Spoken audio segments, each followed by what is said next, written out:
मुंह इत्यादि बनाए जा रहे हैं, उनका सुंदर रूप बना दिया जाता है। फिर हम लोग जाते हैं वहां जाकर मंदिर में हमने मूर्ति विराजमान करनी है जी, किन्ने दिए जी, सौदा करते हैं आप भगवान जी का है, सौदा होता है ना। वो कहता है 5 लाख की, हम कहते हैं 3 ले लो। वो कहते हैं नहीं नहीं महाराज ये बहुत अच्छा पत्थर है, बहुत मेहनत की है इस पर, 5 से कम नहीं दूंगा। फिर सौदा होते होते 4 में सौदा बन जाता है। फिर कैंटर मंगवाते हैं, उठाकर उसको लोड कर देते हैं और खुद ऐसी गाड़ी में बैठ के आते हैं। भगवान जी बेचारे ठक ठक ठक ठक करते आते हैं वो कैंटर में बैठे हुए हैं, ला करके विराजमान कर देते हैं। और फिर हम रोज मत्था टेकते हैं और मन्नत मानते हैं और आरतियां उतारते हैं और भगवान फिर हमें सब कुछ देते हैं, जबकि पता है कि उन पर शैनियां थोड़े चल रहे थे और ये पत्थर है। फिर हमें कैसे मिल जाता है सब कुछ?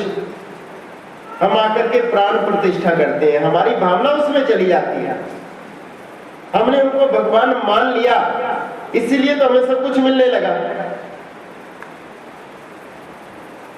हमारी श्रद्धा हो गई उस पर।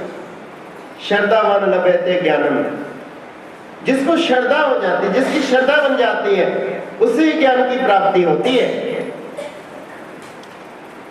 जब तक श्रद्धा नहीं होती तब तक भगवान भी अगर हमारे सामने खड़े हो तो शायद हम कुछ भी प्राप्त ना कर पाए। और श्रद्धा हो जाए तो पत्थर से भी भगवान की प्राप्ति हो सकती है। आवश्यकता है पात्र बनने की। अब भगवान शंकर ने बताया कि सुबह से शाम तक मिलने वालों में से केवल एक ही ये पात्र है। हजारों की तादाद में लोग मिले लेकिन केवल एक वही पात्र था। उसी भांति आज आयोजनों में भीड़ की कमी नहीं होती। मुझे आज बहुत अच्छा लग रहा है, थोड़े लोग हैं ना, मुझे अच्छा लग रहा है, शांत चित्त तो बैठे हैं ना, सब प्रेम से तो सुन रहे हैं ना। सच्ची दसना, जल्दी तो नहीं किसी ने? ये कह रहे हैं घंटा लगा लो। मुझे बात याद आ रही थी उस समय कि एक बाबा जी सत्संग कर रहे थे।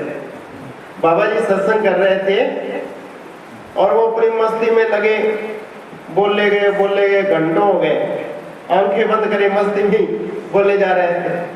जब आंख खोली देखा एक ही माई बैठी, बाकी सारे गए। तो बाबा जी ने कहा भी लगता है ये सच्ची प्रेमन है, ये बहुत सच्ची प्रेमन है, इसको बहुत लगन है। कहते भी माई सब चले गए, तू बैठी है, लगता तू भगवान से बहुत प्रेम करती। कहती महाराज सच्ची दसा जी दरी थोड़े थले विछी है ना, ऐ मेरी मैं कर लेके जानी। कहीं ऐसा ना हो कि मैं बोली जा रहा हूं आपको कि बाबा बात ही नहीं करता है।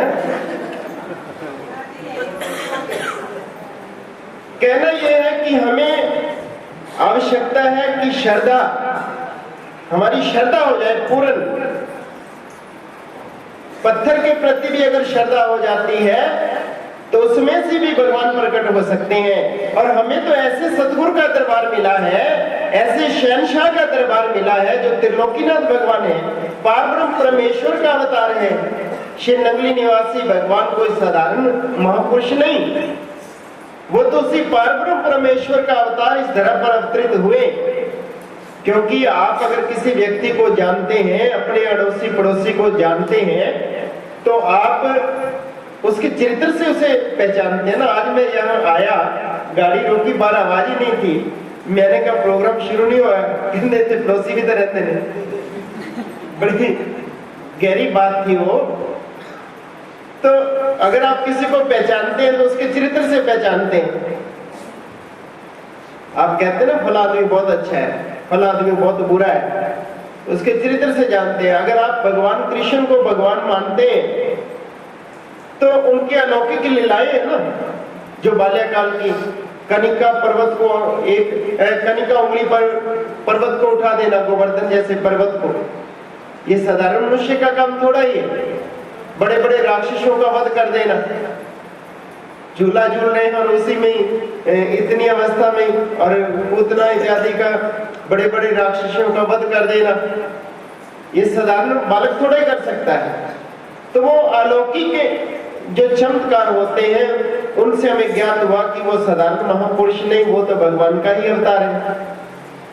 उसी भांति अगर श्री नंगली निवासी भगवान के की जो अलौकिक लीलाएं हैं बाल्यकाल की, उनको देखें तो ज्ञात होता है कि वो साधारण महापुरुष नहीं।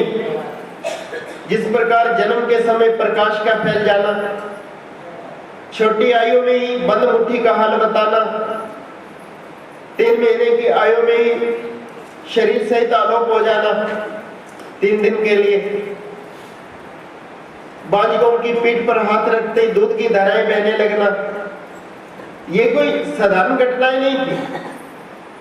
और फिर उसके बाद इतनी कठोर तपस्या की जिसे वर्णन ही नहीं किया जा सकता।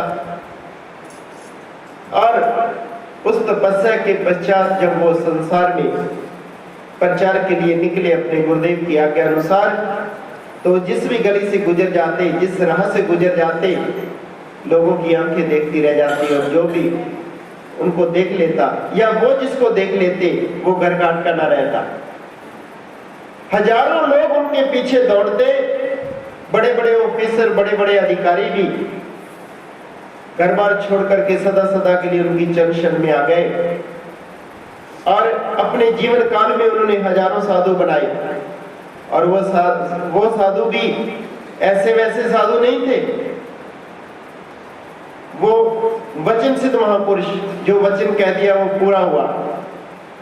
किसी को स्पर्श शक्ति ऐसी कि सिर पर हाथ रख दिया तो समाधियां लग गई, किसी की तरफ दृष्टि उठा दी तो नानक नदरी नजर निहाल वाली बात हो गई। ऐसे ऐसे महापुरुष, हजारों साधु। इतिहास में ये एक बहुत बड़ी बात है कि किसी भी संस्था में कहीं भी किसी महापुरुष ने 1000 की तादाद में साधु नहीं बनाए, और श्री नंगली निवासी भगवान ने हजारों की तादाद में साधु बना दिए। एक बहुत बड़ा प्रमाण है उनका अवतार होने का। उनके पीछे तो दुनिया ऐसे दौड़ती थी कि वर्णन ही नहीं किया जा सकता। उन्होंने अपने जीवन काल में हजारों को संन्यास देकर के और लाखों को उपदेश देकर के उनका कल्याण किया। और अपने अंतिम समय में उन्होंने ये फरमाया कि मैं समुद्र के किनारे खड़ा होकर आवाजें लगा लगा करके थक चुका हूं कि डूबने वालों मुझे बाजू पकड़ाओ। अनेकों तो मेरी चरण शरण में आकर के सदा सदा के लिए सुखी हो गए हैं, परंतु कुछ जीव अज्ञानतावश, मोहवश, मूर्खतावश इसी संसार सागर में डूबते चले जा रहे हैं। इसलिए दौड़ जाओ एक नौका के रूप में, एक कश्ती के रूप में, और हर डूबने वाले व्यक्ति की बाजू पकड़कर मेरी शरण तक पहुंचा दो, ताकि वो सदा सदा के लिए सुखी हो जाए। ये बात गर्व से या तो भगवान श्री कृष्ण ने कही और या श्री सद्गुरुदेव भगवान ने ये कही कि जो मेरी शरण में आ जाएगा सदा सदा के लिए सुखी हो जाएगा। उन्होंने कहा कि आपने मेरे संदेश को डाकिये की तरह घर घर पहुंचाना है। आपको लोग गुरु मानेंगे, लेकिन आप गुरु बनकर ना बैठ जाना। और वो बात मुझे दिखी दीवाना जीवन। उन्होंने कभी गुरु नहीं माना। मैं जब भी आया या नीचे आसन लगा करके बैठे होते और ऐसे मिलना जैसे दोस्त किसी से मिलते हैं। मैं तो समझता था कि मैं आपका बच्चा हूँ, परंतु उन्होंने गले लगा लेना और अपनी गोदी में बैठा लेना, अपने पास बैठा लेना। अरे ओ यार तू कितने रहे हैं, ऐसा प्यार उन्होंने दिया। उन्होंने कभी अपने आप को बड़ा नहीं माना। ऐसी दीवानगी, सतगुरु के प्यार में सदा रंगे हुए, उन्हीं की चर्चा, उनके भजन सिमरन में लगे रहना। मुझे याद है आखिरी बार जब मैं मिला उनसे, यहीं आयोजन में आया, सत्संग के बाद स्वास्थ्य ठीक नहीं था, ऊपर ले गया कुलदीप जी की, चलो ऊपर चलो तो महाराज आराम करो। ले गए जैसे कैसे ये सब ऊपर। अब संगत जाने वाली मिलने के लिए उत्सुक थी, तो ये सब रोक रहे थे कि आगे नहीं जाना, महाराज आराम कर दो, तबीयत ठीक नहीं। वो कहते ओए आन क्यों नहीं देता तेन, ए तेरे पीछे आए ने, ए मेरे पीछे आए ने, मैनू मिलन आए ने, इन्होंने गुरु महाराज जी का आशीर्वाद चाहिए। तो अपने शरीर की भी परवाह नहीं की जिस महापुरुष ने, कि उन्हें गुरु महाराज जी का आशीर्वाद मिलना चाहिए। सदा उन्होंने श्री गुरु महाराज जी के प्रेम में, उनका प्रसाद बांटने में, उनके ध्यान के लिए प्रेरित करने में जिस महापुरुष ने अपना जीवन लगा दिया। और जो भी आता कहते लंगर कर दो, लंगर एक पा दो। नंगली साहब जाना तो उन्हें मिल गया, मैनू परवाह नहीं है, लंगर की सेवा देख ली, मंगवा ली जितना मर्जी, पैसे की परवाह ना करी, दूध चाहिए और चाहिए, लिया मैं बहुत सारा दूध, और लोड़ में तो 10 नहीं। यानी गुरु महाराज जी की सेवा में ऐसे संलग्न रहे, तन मन धन से उन्होंने गुरु दरबार की सेवा की। जाना है निश्चित समय पर, इस धर्मशाला को छोड़कर, इस कमरे को छोड़कर जाना है, परंतु जो उसका दीवाना हो गया, उसने सब कुछ पा लिया, और जो ना हुआ उसका दीवाना, उसने समझ लो सब कुछ खो लिया। सेठ रामनारायण जी हुए, भगवान कृष्ण के पास गए, कहने लगे महाराज आज मैं तुम्हें खरीदने आया हूं। भगवान ने कहा खरीद लो। पलड़े पर बैठ गए भगवान कृष्ण, उसने दुनिया भर की रजिस्ट्रियां, बहुत सारी संपत्ति थी, सब चढ़ा दी एक पलड़े पर, भी लो ये सब आपके अर्पण। लेकिन भगवान कृष्ण का पलड़ा भारी था, सब संपत्ति धन दौलत बोरियां भर भर के पलड़े पर चढ़ा दी गई, लेकिन पलड़ा उधर का उठ ही नहीं रहा था। सेठ रामनारायण ने कहा कि लो महाराज मैं भी चढ़ गया,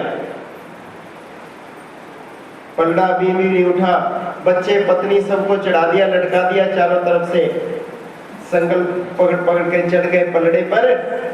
फर्शी कंडे तो थे नहीं तब, तो पलड़ा फिर भी नहीं उठा भगवान का। कहता महाराज अब तो कुछ बचा ही नहीं, सोना चांदी जेवर सब चढ़ा दिए, धन माल चढ़ा दिया, बच्चे चढ़ा दिए, पत्नी चढ़ा दी, अर्पण कर दी तुम्हारे, लेकिन खरीदे कैसे जाओगे तुम?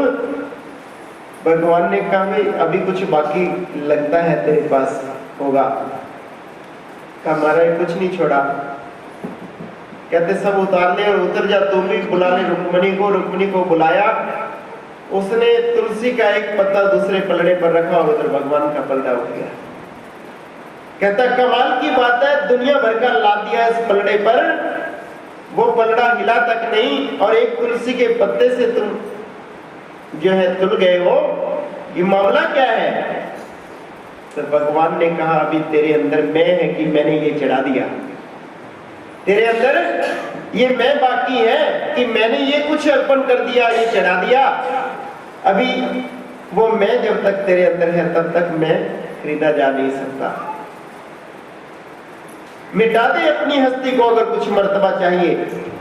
दाना खाक में मिलकर गुले गुलजार होता है, जब तक बीज धरती में नहीं मिलता तब तक वो उगता नहीं है।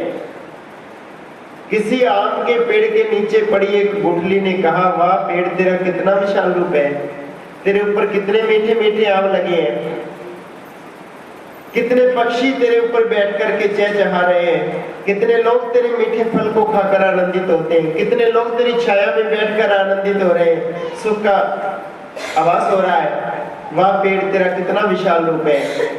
तो उस पेड़ ने कहा है गुठली तेरे अंदर भी ये सब समाया हुआ है, तो अपने आप को मिट्टी में मिलाकर देख, तो अपने आवरण को हटाकर देख। जब तू मिट्टी में मिलाएगी तेरा आवरण हटेगा, तेरे अंदर से भी कैसा अंकुर निकलेगा, एक दिन विशाल पेड़ का रूप धारण कर जाएगा, तेरे ऊपर भी ऐसे ऐसे मीठे फल लगेंगे, तेरी छाया में बैठकर लोग आनंदित होंगे। उसे बनती वो सब कुछ सब में समाया हुआ है, लेकिन दीवाना जी ने मिटा दिया अपने आप को सतगुरु के प्यार में, नौशावर हो गए। वो तो ऐसे नौशावर हो गए थे कि जिस प्रकार से पतंगा लाइट पर होता है, वो और किसी की कोई बात नहीं सुनते थे, सतगुरु की चर्चा उन्हीं की बात करते भी और सुनते भी। उनके प्यार में वो ऐसे दीवाने थे, उन्होंने मिटाया अपने आप को, इसीलिए आज हम सब उनको याद करते हैं, उनके प्रेम में आप सब आते हैं। तो जो अपने अहम को मिटा करके, अपनी मैं को मिटा करके उनका दीवाना हो जाए, उन्हीं के प्रेम में अपने जीवन का निर्वाह करने लगे, तो समझ लेना कि आपने बहुत बड़ी संपत्ति एकत्रित कर ली। और अगर हम दुनिया की झूठी दौलत को इकट्ठा करने में लगे रहे तो हो सकता है वंचित रह जाए उस सुख से, उस आनंद से, और फिर जब समय आ जाए तो फिर कहें कि इस धर्मशाला में और रहना है, तो फिर ये अवसर शायद ना मिले। फिर वो जंजीरें हैं ऐसी, एक सियासन चढ़ चले एक बंदे जंजीरें जंजीरें कौन सी हैं वो दिखती नहीं। जिन जंजीरों से बंधता है व्यक्ति, आसक्ति रह जाती है जब इस संसार में, तो लौट कर आना पड़ता है इस दुनिया में। आपने सुनी होगी भरत जी की कथा, बैठे भगवान का भजन कर रहे थे, ऋषि मुनियों की तरह तपस्या कर रहे थे। तो और एक दिन नदी पर जल लेने के लिए गए, देखा एक हिरनी नदी के पानी से कूद रही थी, उसके पीछे शेर लगा हुआ था, दौड़ रही थी। गर्भवती हिरनी ने जैसे ही पानी के ऊपर से छलांग लगाई जोर से, और उसका गर्भ गिर गया, बच्चा गिर गया। हिरनी दौड़ गई। ऋषि ने सोचा ये बच्चा बेचारा, इसकी पालना कौन करेगा। उठा कर ले आए वो अपनी कुटिया में, शीशी से दूध पिलाते, उसे मांग कर लाते, कहीं से दूध पिलाते और उसकी पालना करते। अब भजन पे बैठते तो ध्यान आ जाता, अरे कोई जंगली जानवर ना खा जाए, ध्यान उसी में लगा रहता। अब वो जैसे जैसे थोड़ा बड़ा हुआ तो जीव भी ऐसे ना, जिससे प्यार करते हो, बिल्ली भी तुम्हें चाटने लगती है, कुत्ता भी तुम्हारे इर्द गिर्द घूमने लगता है, जिससे तुम प्यार करते हो। और वो हिरनी का बच्चा भी, ऋषि साधना में बैठे तो कभी इधर से मुंह मारे, कभी उधर से मुंह मारे, उसी में ध्यान लगा रहता। उसी ध्यान में ही ऋषि चले गए दुनिया से, और अगला जन्म ही उन्हें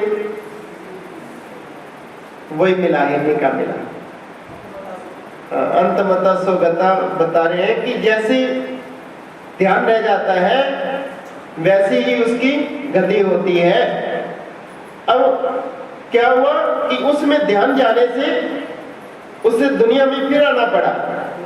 तो अगर हम आसक्ति लेकर के संसार के पदार्थों की, विषय विकारों की आसक्ति अगर हमारे जीवन में रह जाएगी, तो फिर हमें लौट करके इस दुनिया में आना पड़ेगा।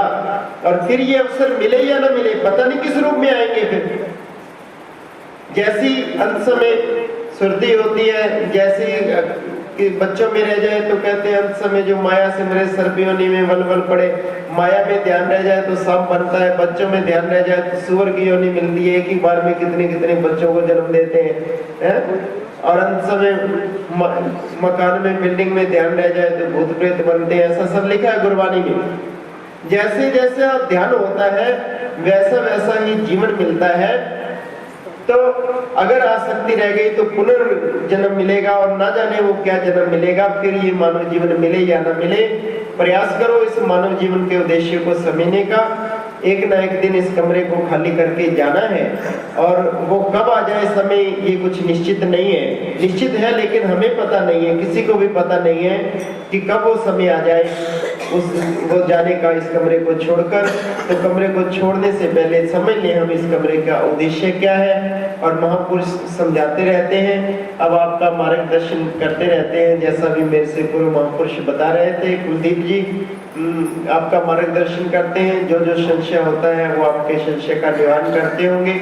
और लंगर भी अक्सर करते रहते हैं, आपके धन का भी सदुपयोग होता है। गुरु दरबार की सेवा भी उसी प्रकार कर रहे हैं, दीवाना जी जैसे करते थे। तो श्री सतगुरुदेव भगवान इनको ऐसी ही शक्ति बल बुद्धि देते रहे, जिससे आपके दिए हुए धन का भी सदुपयोग हो सके, आपके दिए हुए समय का भी सदुपयोग हो सके। आपका ये मार्गदर्शन करते रहे प्रभु, ऐसे ही इस परिवार को बल बुद्धि शक्ति प्रदान करते रहे। ऐसी कामना करते हुए मैं वाणी को विराम दूंगा, क्योंकि ऐसा नहीं कि अब उन्होंने कह दिया 1 घंटा, तो और भी महापुरुष हैं, उन्होंने भी कहना है। मैंने इसलिए थोड़ा समय ज़्यादा ले लिया कि सुबह का समय भी अभी ले लूँ। मैंने निकलना है सुबह 4 बजे। आज भी सुबह 4 बजे से दौड़ा हुआ हूँ। यमुनानगर में एक प्रोग्राम था, वो भी संत मैंने जो है बॉस ने रख दी है, और उनके प्रेम में बंदे वहाँ जाना होगा। कुरुक्षेत्र के फिर यमुनानगर प्रोग्राम करके यहाँ पहुँचे, और सुबह जल्दी निकलना है, इसलिए क्षमा याचना करते हुए वाणी को विराम दूंगा। आप सब साथ देंगे, जयकारा लगाएंगे। बोलो जयकारा, बोलो मेरे शिव महाराज की जय, बोलो साचे दरबार की जय, श्री नंगले निवासी भगवान की जय, श्री परमहंस दयाल जी महाराज की जय, श्री स्वामी सच्चिदानंद जी महाराज की जय।